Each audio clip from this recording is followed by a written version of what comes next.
para sa mga Pilipino upang talikuran na natin ang ating mga kasalanan. Meron ka pa rin diyang ribulto sa bahay nyo na sinasamba. Ito na ang panahon para itapon mo ito, kapatid.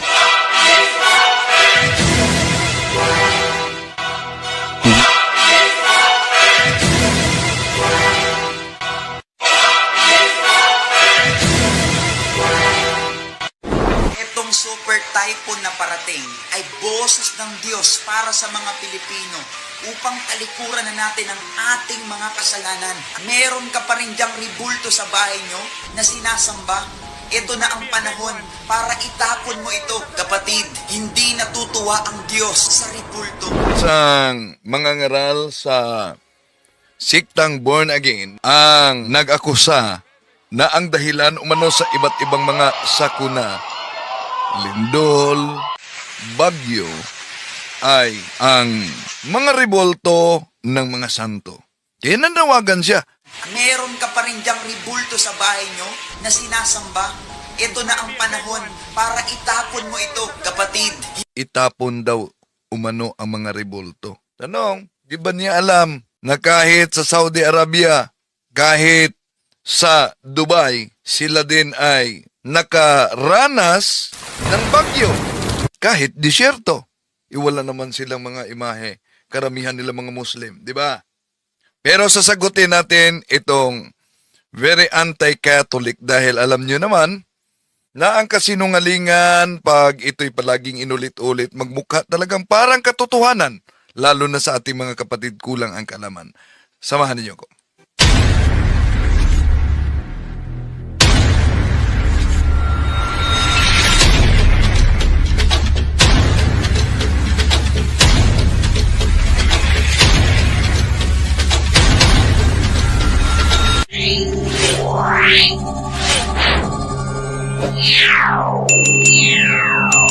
Kumusta? Welcome. Ito yung lingkod, Brad Wendell Talibong, muli makasama ninyo sa pagkakataong ito. At sa ating mga suking taga-subaybay, sa mga dumaan lang, malaking tulong na sa inyo sa ating channel.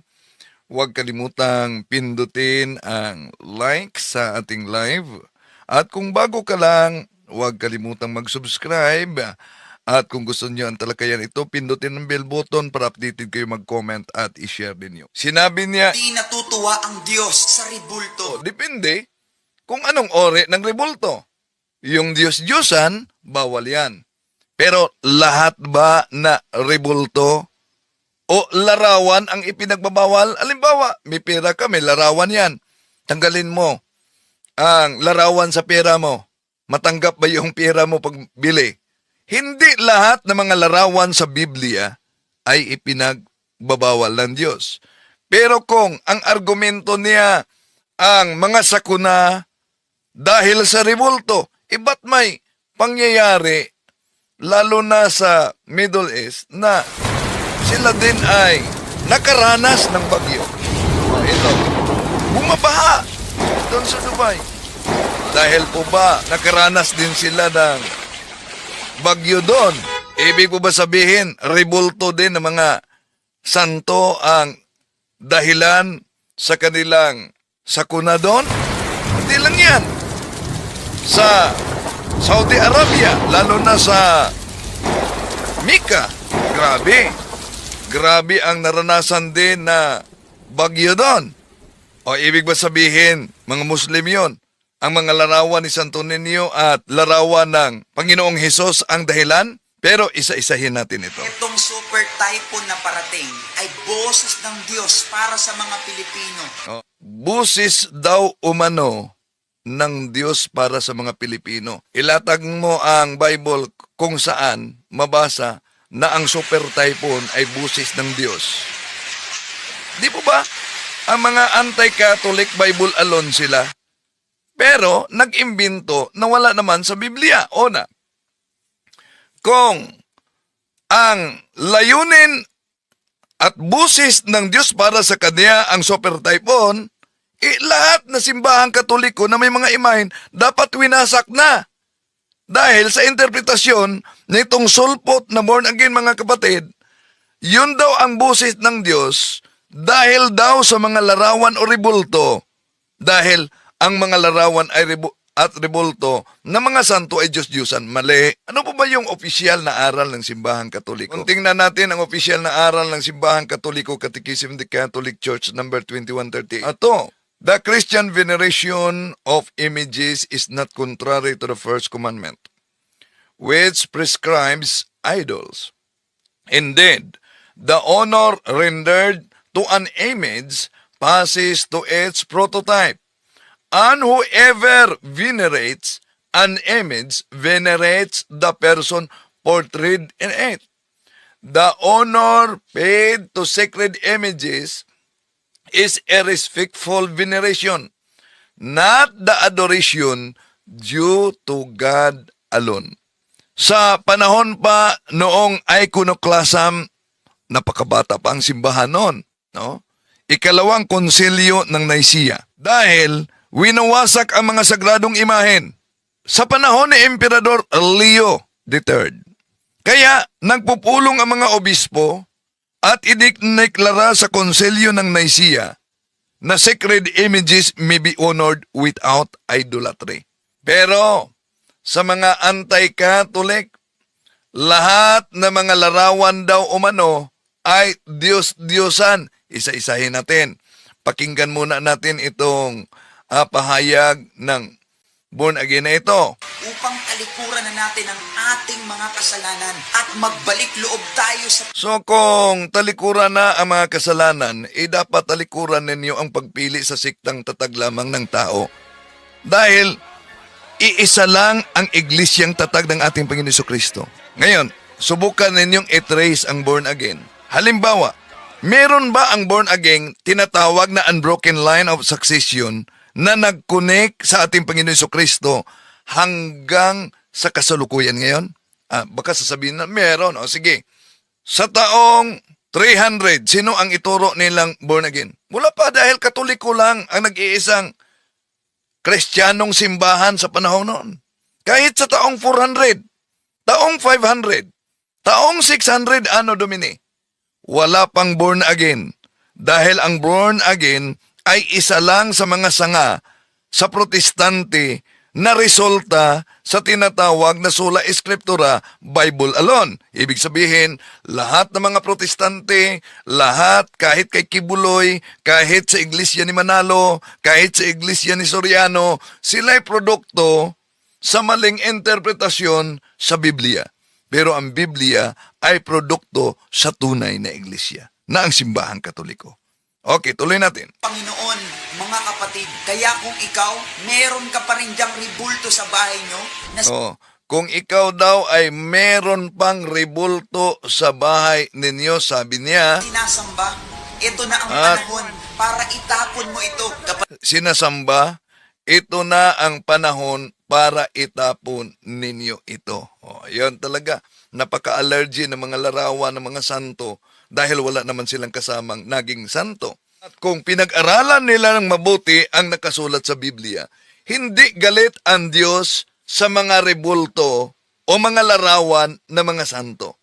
Galit lang ang Diyos kapag ang isang rebulto o larawan ay kinikilalang Diyos ito. Ibig sabihin, Diyos-Diyosan na.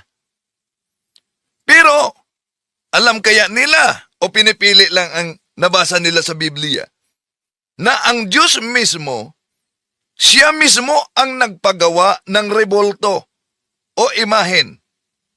Di ba nila alam yan na ang Diyos mismo ang nagpagawa ng imahe o rebulto? Ibig po ba sabihin, sinusuway ng Diyos ang kaniyang utos? At ang tunay na simbahan ay simbahan ng mga santo. Unang Korinto, Kapitulo 14, versikulo 33, for God is not the God of dissension, but of peace, as also I teach all the churches of the saints.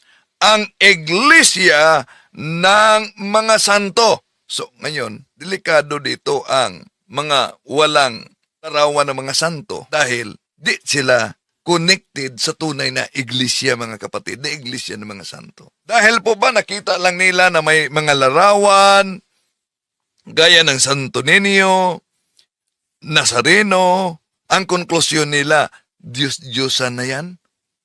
Una, ang larawan ni Senyor Santo Niño ay hindi Diyos-Diyosan, larawan sa isang batang Hesus, ang Diyos na nagkatawang tao. Yun ang Senyor Santo Niño. Mabasa ba sa Biblia ang Santo Niño? Mabasa yan. Mabasa ba sa Biblia ang Jesus Nazareno sa Biblia? Mabasa yan. Pero kung dahil sa mga proposisyon at paghalik, ang interpretasyon nila ay Diyos na si San Juan ay may babala. Sa Juan Kapitulo 7, versikulo 24, huwag kayong humatol batay sa nakikita, kundi humatol kayo ayon sa nararapat. Ang problema, nitong mga anti-Catholic, humahatol sila batay sa mga nakita. Pero di yan ikapagtataka. Bakit? Kahit na si San Pedro, may babala na kaugnay diyan, mga kapatid. Sa ikalawang Pedro Kapitulo 2, versikulo 1 hanggang 3, ito ang babala ni San Pedro. Kaugnay sa mga huwad na guro. Noong una, may mga huwad na propetang lumitaw sa Israel. Gayon naman, may darating sa gitna ninyo na mga huwad na guro. Lihim silang magtuturo ng mga maling aral na ang dulot ay kapahamakan. Pati ang Panginoong tumubos sa kanila ay kanilang itatakwil. Kaya't di magtatagal at sila'y mapapahamak at marami silang mahihikayat na sumunod sa kanilang kahalayan. At dahil dito, pati ang daan ng katotohanan ay malalapastangan. Sa kanilang kasakim, nilinglang nila kayo sa pamamagitan ng kanilang mga aral na katang-isip lamang. Matagal nang nakahanda ang hatol sa kanila at ang pupuksa sa kanila ay hindi natutulog. At paboritong-paborito nila ang talata para kontrahen ang mga sagradong imahen. Ano? Kapatid, hindi natutuwa ang Diyos sa ribulto. Hindi natutuwa ang Diyos sa Diyos-Diyosan. Hindi natutuwa ang Diyos So, hindi natutuwa ang Diyos sa ribulto, hindi natutuwa ang Diyos sa Diyos-Diyosan. Mga larawan ng mga santo ang kaniyang ipinakita. Kung ang mga larawan sa mga santo, Diyos-Diyosan, di ba nasa Biblia, huwag kang magsinungaling. So dapat ipakita, asan na aral ng simbahang katoliko na si Santa Maria ay tinatawag na Diyos? Si San Pedro ay tinatawag na Diyos. Si San Pablo ay tinatawag na Diyos. Sila'y mga taong naging banal, hindi mga taong naging Diyos. Ang layo, di po ba? Okay, tuloy natin. sumasamba sa ribulto. Kung mababasa natin sa Bible na matatagpuan sa Exodus chapter 20, verse 3 to 5, sabi dito, huwag kang sasamba sa ibang Diyos maliban sa akin. Huwag kang gagawa ng imahen ng anumang nilalang na nasa langit, nasa lupa o nasa tubig upang sambahin. Huwag mo silang yuyukuran ni sasambahin sapagkat akong si Yahweh na iyong Diyos ay mapanibughuing Diyos. Kapatid, Paboritong-paborito talaga ng mga anti-Catholic. Etong Exodo Kapitulo 20, versikulo 3 hanggang 5 na binasa niya. Pero alam kaya niya ang konteksto sa naturang talata? Dahil malinaw diyan, mga kapatid, kung tingnan niyo, silipin niyo ang Biblia na The Living Bible sa Exodo Kapitulo 20, versikulo 3 hanggang 5. Malinaw ang ipinagbabawal diyan, hindi larawan ng mga santo. Binanggit yan, mga Diyos-Diyosan, tulad sa buwan, bituin, araw. Binanggit sa Protestant Bible, mga hayop, mga isda. Baka di nila nabasa yan. Yung mga Diyos-Diyosan na mga larawan, yon ang ipinagbabawal. Kaya, ayon sa Biblia mismo, dapat alam mo kung ano ang ipinagbabawal ano ang marumi, ano ang malinis. Ito ang mabasa sa Levitico Kapitulo 10, versikulo 10. Dapat ninyong malaman kung alin ang sagrado o hindi, at kung alin ang malinis o marumi. Yun ang problema ng iba't sikta. Lahat para sa kanila, walang sagrado. Puro na lang Diyos-Diyosan. Pero malinaw naman, Deuteronomio 5:8 na meron talagang mga larawan na mga Diyos-Diyosan na ipinagbabawal. Sino yon? Lalaki at babae pa, Deuteronomio Kapitulo 4, versikulo 16. Pero pinangalanan sa Biblia. Unang Hari, Kapitulo 18, versikulo 19. Sino yung mga babae at mga Diyos-Diyosan nila ni Baal? Ang dami yan na sinasamba bilang Diyos. Nasa mga Hukom Kapitulo 16, versikulo 23 ba? Mga Diyos-Diyosan na binanggit yan. Ano pa? Na mga lalaki at babae. Nasa unang mga hari, Kapitulo 11, versikulo 33. Ito na mga Diyos-Diyosan. Ginawa ko ito sapagkat tinalikuran ako at naglingkod siya kay Astarte, ang Diyos ng mga Sidonyo, kay Simos, ang Diyos ng Edom, at kay Mulok, ang Diyos ng mga Amonita. Hindi siya namuhay ng ayon sa kalooban ko. Hindi niya ginawa ang gusto ko, at hindi niya sinunod ang aking mga utos at mga tuntunin. Hindi nga niya sinundan ang halimbawa ni David. Yun ang mga Diyos-Diyosan na binanggit sa Biblia. Ngayon, kung tingnan natin ang definition sa Protestant scholar, Bible scholar, kaugnay sa idol. Harper's Bible Dictionary, malinaw mga kapatid, page 567. All idols are images, but not all religious images are idols. Napakalinaw dito pa lang. Supalpal na ang maling interpretasyon nito mga anti-Catholic. Tuloy muna natin. Wanag na sinasabi sa Bible na hindi talaga siya natutuwa sa anumang ginagawang imahen para sambahin. Hindi natutuwa, kapatid, ang Diyos sa ribulto. Kaya kapatid, Hindi natutuwa ang Diyos sa ribulto, kapatid, kung ang ribultong yan ay Diyos-Diyosan. Bakit? Kung lahat ng mga ribulto ay Diyos-Diyosan, ang tanong, bakit ang Diyos mismo ay nag-utos na gagawa ng imahe o ribulto ng kirubin? Baka di nila alam yan. Exodo Kapitulo 25, versikulo 17-22. Ituloy natin sa 18. Lalagyan mo ng 2 kirubing ginto ang 2 dulo nito. Tig isa sa magkabilang dulo. Ihihinang ang mga kirubin upang ito at ang luklukan ng awa ay magiging iisang piraso. Gawin mong magkaharap ang 2 kirubin sa parihong nakatungo at nakabuka ang mga pakpak sa nilulukuban ang luklukan ng awa. Ilalagay mo ito sa ibabaw ng kaban sa kinalalagyan ng 2 tapyas na bato ng kautosang ibibigay ko sa iyo. Doon tayo magtagpo sa luklukan ng awa sa pagitan ng 2 kirubin.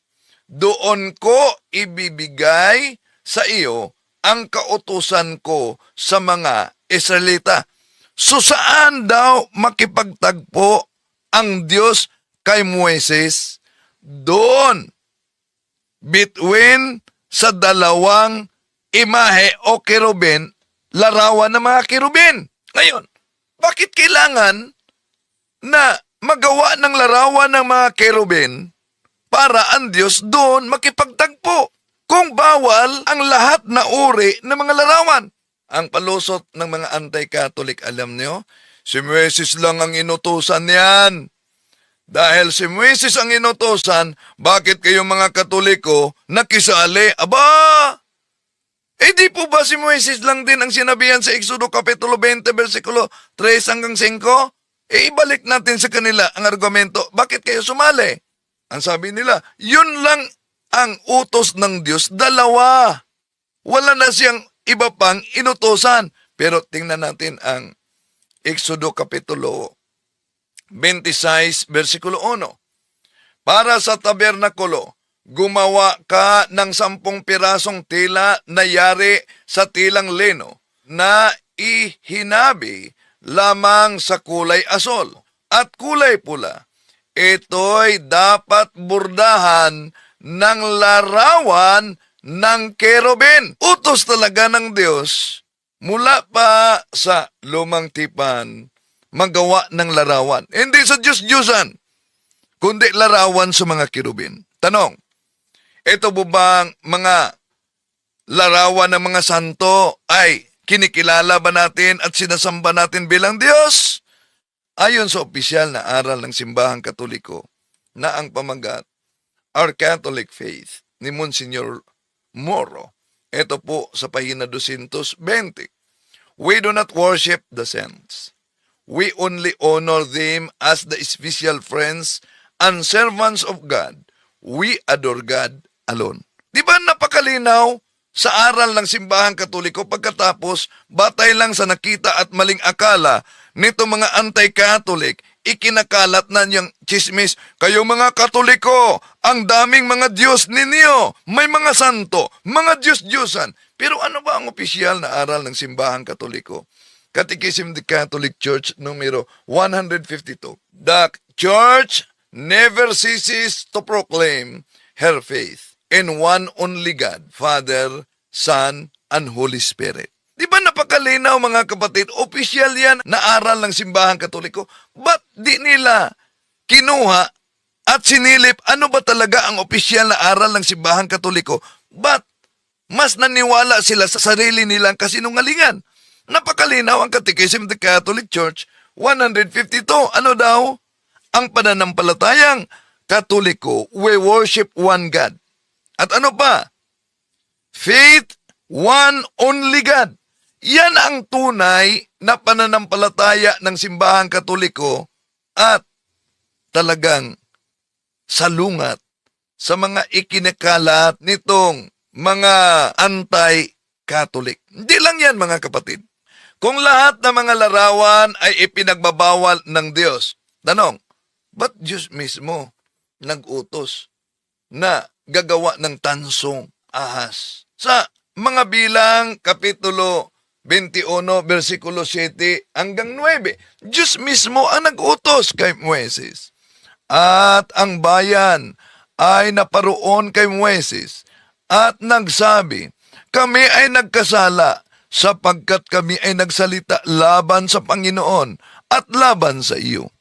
Idalangin mo sa Panginoon na kaniyang alisin sa amin ang mga ahas at idinalangin ni Moises ang bayan. Sa talatang ito mga kapatid, mapansin ninyo, butata na ang mga anti-Catholic na ayaw ng intersesyon, yung paglapit sa mga banal. Bakit? Di po ba sa bilang Kapitulo 21, versikulo 7, ang mga Israelita lumapit kay Moises, nakiusap, idalangin mo kami sa Panginoon. Kung may protestante at born again noon, baka sasabihin ng Moises, wag na sila dapat lalapit sa iyo. Dumirekta na lang sila sa Diyos. Pero dito mga kapatid, napakalinaw na ang mga Israelita lumapit kay Moises, nakiusap, idalangin mo kami sa Panginoon. At idinalangin sila ni Moises. Eto, patuloy natin. Sa 8, at sinabi ng Panginoon kay Moises, gumawa ka ng isang mabagsik na ahas at ipatong mo sa isang tikin at mangyayari na bawat taong makagat ay mabubuhay pag tumingin doon. At si Moises ay gumawa ng isang ahas na tanso at ipinatong sa isang tikin. At nangyari na pag may nakagat ng ahas ay nabubuhay pagtingin sa ahas na tanso. Ang Diyos mismo, diyan pa lang sa lumang tipan, nang paggawa ang Diyos ng tansong ahas para maligtas ang mga nakagat sa mga makamandag na ahas. Sa bagong tipan, alam naman natin mga kapatid, na ang binanggit sa bagong tipan na sumasalamin sa mga bilang Kapitulo 21, versikulo 7, walang iba kundi ang ating Panginoong Hesukristo. Yun po ang mabasa natin sa Juan Kapitulo 3, versikulo 14 hanggang 15. Kung papaanong itinaas ni Moises ang ahas sa ilang, ay gayon, kinakailangang itaas ang anak ng tao. Ito ay upang sino mang sumasampalataya sa kanya ay hindi mapapahamak kundi magkaroon ng buhay na walang hanggan. Dito pa lang, makita ninyo na ikinumpara ng ating Panginoong Hesus sa San Juan Kapitulo 3, versikulo 14 hanggang 15, ang kanyang sarili sa tansong ahas, kung paano umanong itinaas ni Moises ang tansong ahas doon sa ilang. Ganon din ang anak ng tao, upang sino mang sumasampalataya sa kanya ay magkaroon ng buhay na walang hanggan. Sa bagong tipan, may basa tayo mga kapatid, na larawan mismo ng ating Panginoon Jesucristo na ipinako sa cross at itinaas ni San Pablo. Asan yan? Protestant pa nasalin. The Living Bible. O foolish Galatians, what magician has hypnotized you and cast an evil spell upon you? For you used to say the meaning of Jesus Christ's death as clearly as though I have waved a placard before you with a picture on it of Christ dying on the cross. Napakalina Protestant na salin, I have waved a placard before you with a picture on it of Christ, kasama ang larawan ni Kristo na namatay sa cross. Ngayon, sasabihin ng mga anti-Catholic, mga born-again o mga sulpot na sikta, bakit may larawan ng mga santo kayong mga Katoliko? Di po ba utos ng Diyos? Kay Moises, anghel, kerubin, sa Exodo Kapitulo 25, 17, 22. Bakit kayong mga Katoliko may mga larawan ng mga santo o ng mga kapatid? Tama, anghel ang inutos ng Diyos sa Exodo 25, 17, 22. Pero tandaan ninyo, ang mga anghel, ang mga kerubin ay banal, santo. Ayon sa Awit Kapitulo 89, versikulo 7. So tandaan natin na sa Exodo Kapitulo 25, versikulo 19-22, ang Diyos mismo nag-utos na gagawa ng larawan o rebulto ng mga anghel. At ayon sa Awit Kapitulo 89, versikulo 7, ang mga anghel ay banal. Therefore, ang Diyos mismo ay nag-utos na ang mga banal ay maaring gawan ng monumento o larawan. Tanong, ang propeta ba ay banal? Napakalinaw. Sa Biblia, sa Lucas Kapitulo 1, versikulo 70, ang mga propeta ay banal. Kung ang mga propeta ay banal, may mabasa ba sa Biblia na ang propeta may ginawa na monumento para sa kanya?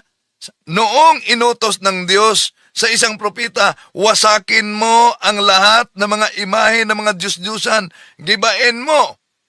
Pero alam nyo ba, winasak na ang mga larawan ng mga Diyos-Diyusan, ang hindi giniba. Walang iba ang monumento ng propeta. Asan yan mabasa? Ikalawang Hari, Kapitulo 23, versikulo 17 hanggang 18. Bukod dito'y, ang dambana na nasa Betel at ang mataas na dako na ginawa ni Jeroboam na anak ni Nebat na nakapagkasala sa Israel sa makatuwid bagay. Ang dambalang yaon at ang mataas na dako ay kaniyang ibinagsak at kaniyang sinunog. Ang mataas na dako at dinurog at sinunog ang mga asera at nagpihit si Josnias ay kaniyang natanawan ang mga libingan na nga sa bundok at siya'y nagsugo na kinuha ang mga buto sa mga libingan at sinunog sa dambana at dinumihan ayon sa salita ng Panginoon na itinanyag ng lalaki ng Diyos na siyang nagtanyag sa mga bagay na ito. Nang magkagayoy, kaniyang sinabi, anong monumento yaong aking nakikita? At isinalaysay ng mga lalaki ng bayan sa kaniya. Yaoy libingan ng lalaki ng Diyos. Sa ibang salin, propeta ng Diyos. At nanggaling sa Huda, at itinanyag ang mga bagay na ito na iyong ginawa sa laban sa dambana sa Bitil. At kanyang sinabi, bayaan ninyo, huwag galawin ng sinuman ang mga buto niya. Sa gayoy, binayaan nila ang mga buto niya na kasama ng mga buto ng mga propeta na nanggaling sa Samaria. So napansin nyo mga kapatid, sa talatang ito, ikalawang hari, Kapitulo 23:15, inutusan ng Diyos si Propeta Josnias na wasakin ang lahat ng mga monumento ng Diyos-Diyusan. Pero na nakita niya ang monumento sa libingan ng mga propeta, sabi niya, huwag ninyong galawin. So ang banal na propeta ginawa ng monumento, ngunit hindi ipinawasak. Nang inutusan ng Diyos si Propeta Josnias na wasakin ang mga Diyos-Diyusan. Problema nito mga sulpot na siktang born again at iba pa. Hindi marunong kumikilala sa monumento ng mga banal at sa mga larawan, mga kapatid, na Diyos-Diyusan. Lahat na lang para sa kanila. Monumento ka man ng mga banal, para sa kanila, Diyos-Diyusan na. Ngayon, ang mga anghel ay banal. Ang Diyos mismo ang nag-utos. Nagawa ng larawan sa Exodo Kapitulo 25, versikulo 19-22. Tanong, ang mga taong banal, sila ba'y magiging tulad sa mga anghel? Marinaw ang sabi ng ating Panginoon sa Marcos Kapitulo 12, versikulo 25. When the dead rise, they will neither marry nor be given in marriage. They will be like the angels in heaven. Ano daw umano ang mga taong banal? Sila'y magiging katulad na sa mga anghel. Kaya kung ang mga anghel ginawa ng mga monumento, utos ng Diyos, at kung ang mga banal ay magiging katulad sa mga anghel, so therefore, ang mga banal pwedeng gawan ng mga larawan. Dahil may hula. Asan? Isaias Kapitulo 56, versikulo 5. Then I will set up a monument in the area of my temple. Their names will be written on it. That will be better for them than having sons and daughters. I will set up a monument in the area of my temple. Napakalinaw mga kapatid. At sa templo ng Diyos noon pa, may mga monumento o larawan na. Ezekiel Kapitulo 41, versikulo 17, kahit ituloy pa doon sa 22. Ang loob naman ng templo ay balot ng tablang kasintaas ng pinto at may ukit na larawan ng palmera. Tandaan niyo larawan ng palmera. Ano bang kaugnayan ng palmera? Mamaya, tatalakayin natin. Larawan ng palmera at kirubin. salitan ang larawan ng palmera at kirubin. Bawat kirubin ay may dalawang muka. Isa ay muka ng tao. Muka naman ng leon ang isa. Ang mga ito'y nagkatalikod at parihong nakatingin sa puno ng palmera. Ganito ang larawang nakaukit sa lahat ng dingding ng templo. Mula pa sa lumang tipan, ang templo ng Diyos ay may mga nakaukit na larawan. Ngayon, kung nasa sikta kayo na allergic ng larawan ng mga santo, walang imahe. O, ibig sabihin mga kapatid, hindi yan templo ng Diyos, kundi yon ay budiga ng piking pananampalataya.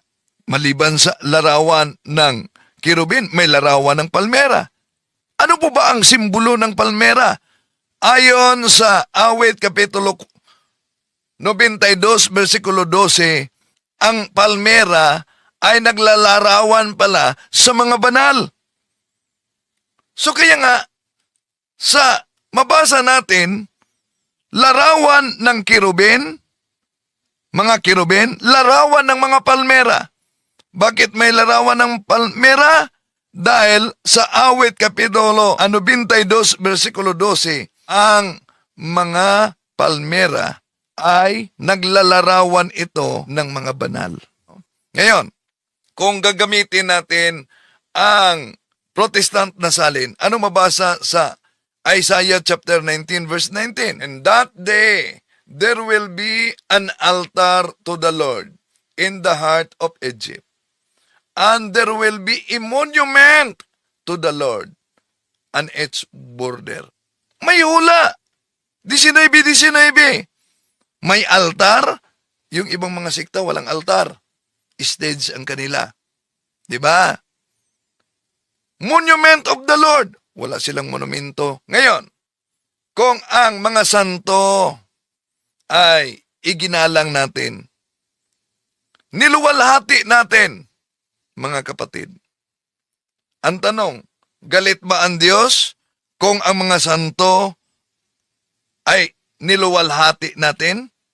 Hindi, dahil ang Diyos mismo ay naluwalhati sa pamamagitan ng mga banal.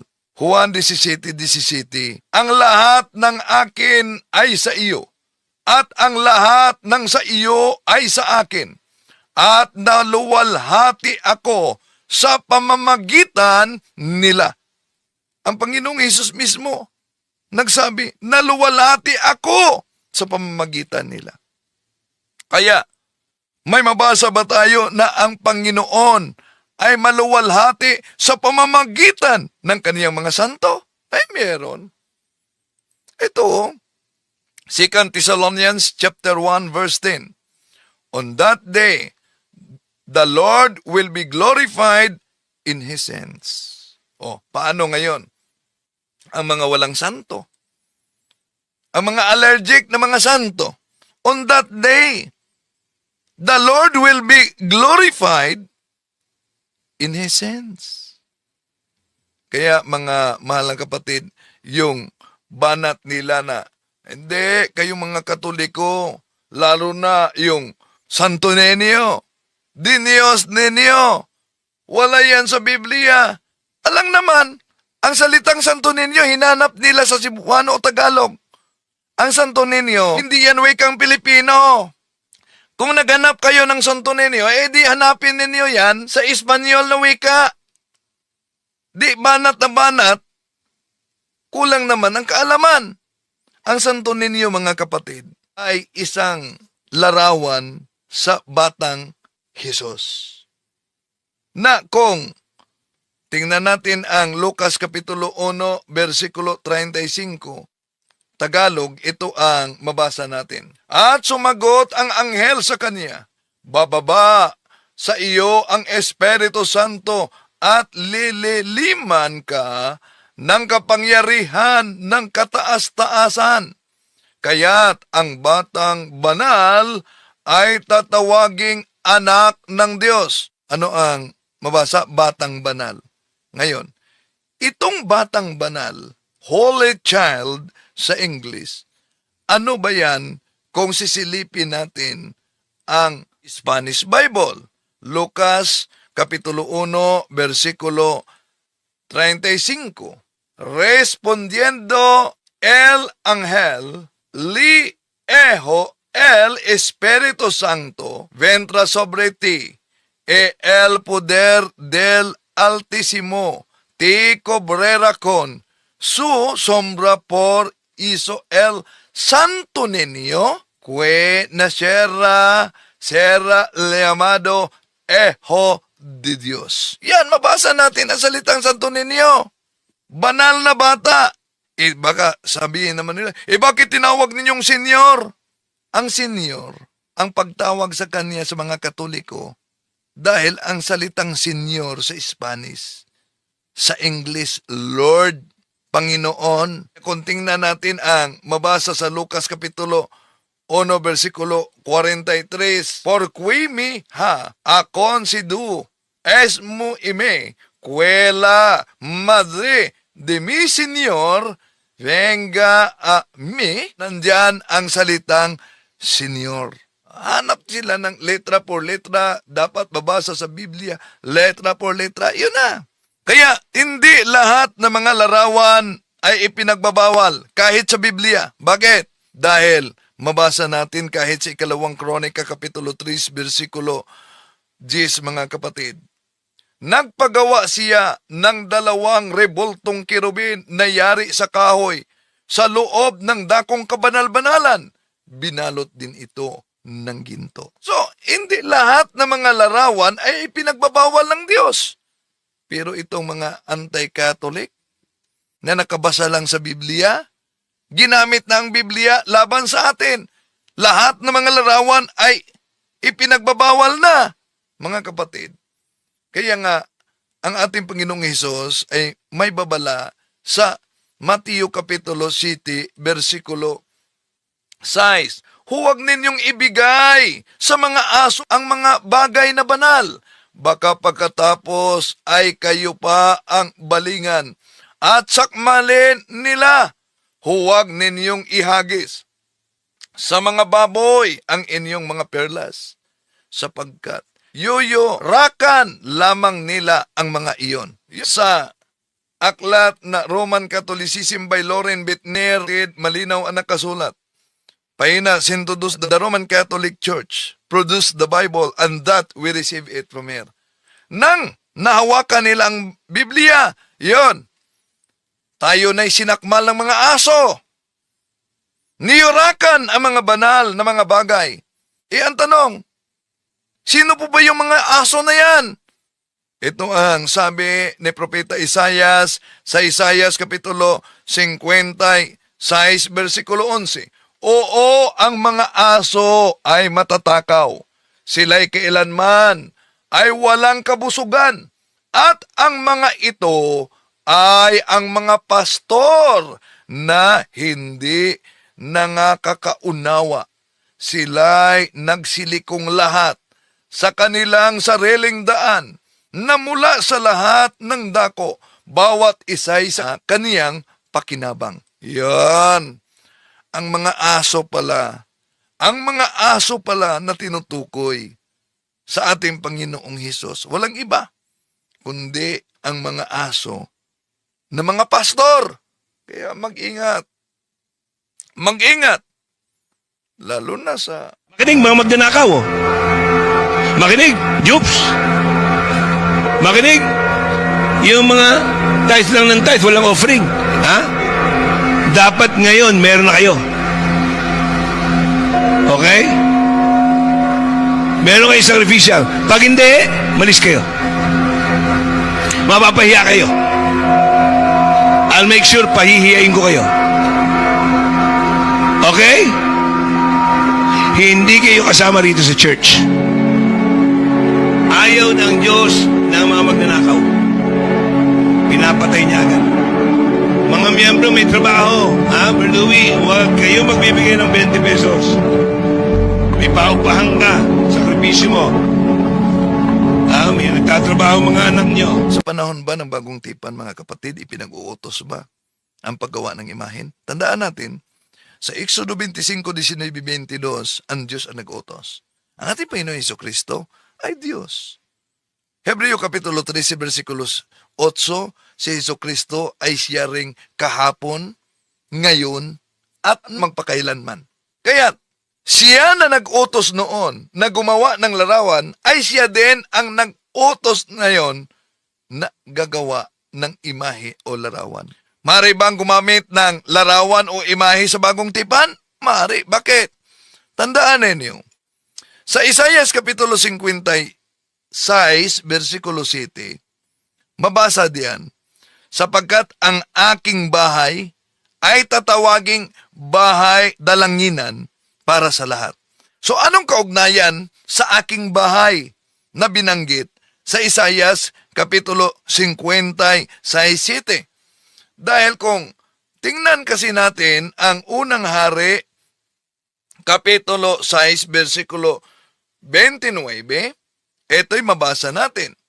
At kanyang inukitan ang lahat na panig ng bahay sa palibot ng mga ukit na larawan ng mga kirubin at ng mga puno ng palma.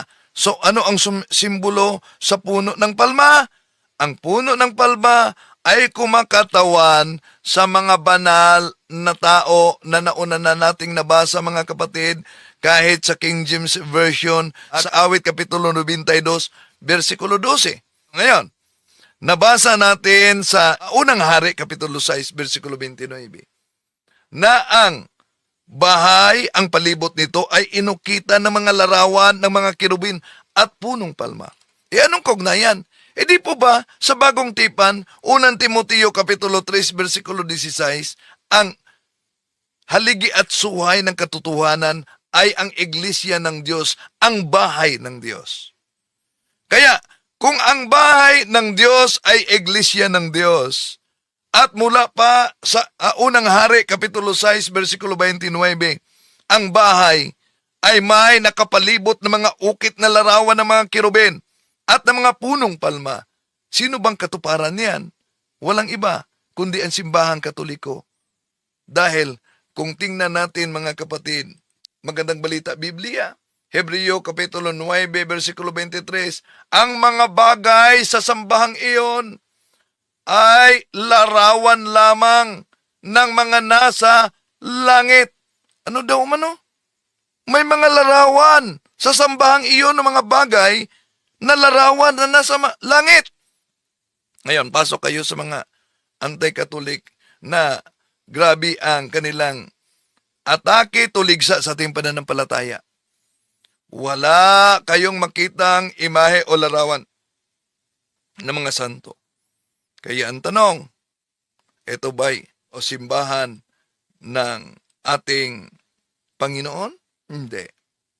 Kundi sila'y siktang tatag lamang ng tao. Kaya, mga kapatid, na establish na natin na ang Diyos ay nagbabawal sa mga larawan o monumento. At ano yung mga larawan o monumento na ipinagbabawal ng Diyos? Walang iba, kundi ang mga Diyos-Diyosan na binanggit sa Deuteronomio Kapitulo 5, versikulo 8, Exodo Kapitulo 20, versikulo 3 hanggang 5, Deuteronomio Kapitulo 4, versikulo 13, at Unang Hari, Kapitulo 18, 19, mga kapatid. Yun ang mga Diyos-Diyosan. Pero, ayon sa Levitico, Kapitulo 10, versikulo 10, dapat ninyong malaman kung alin ang sagrado o alin ang hindi. Bakit? Hindi lahat ng mga larawan ay ipinagbabawal ng Diyos. At nakita na natin sa Exodo Kapitulo 25, 19, 22, at ang templo sa Diyos sa Ezekiel Kapitulo 21, 17, 22, may mga larawan ng mga santo. Ang ipinagbabawal, Harper's Bible Dictionary, page 567, all idols are images, but not all religious images are idols. at ang mga imahe natin, lalo na ang ating Panginoong Jesucristo, noon pa man, mabasa natin. Galatia Kapitulo 3, versikulo 1. Living Bible. I have waved a placard before you with a picture on it of Christ dying on the cross. Therefore, hindi lahat ng mga larawan, mga kapatid, ay Diyos-Diyusan. Yung narinig ninyo na mga anti-Catholic, sinabing Diyos-Diyusan ang naturang mga larawan. Meron ka pa rin diyang ribulto sa bahay nyo na sinasamba. Ito na ang panahon para itapon mo ito. Kapatid, hindi natutuwa ang Diyos sa ribulto. Yun ay mga pang-aatake lamang. I am Catholic, I am the light, I am the gospel.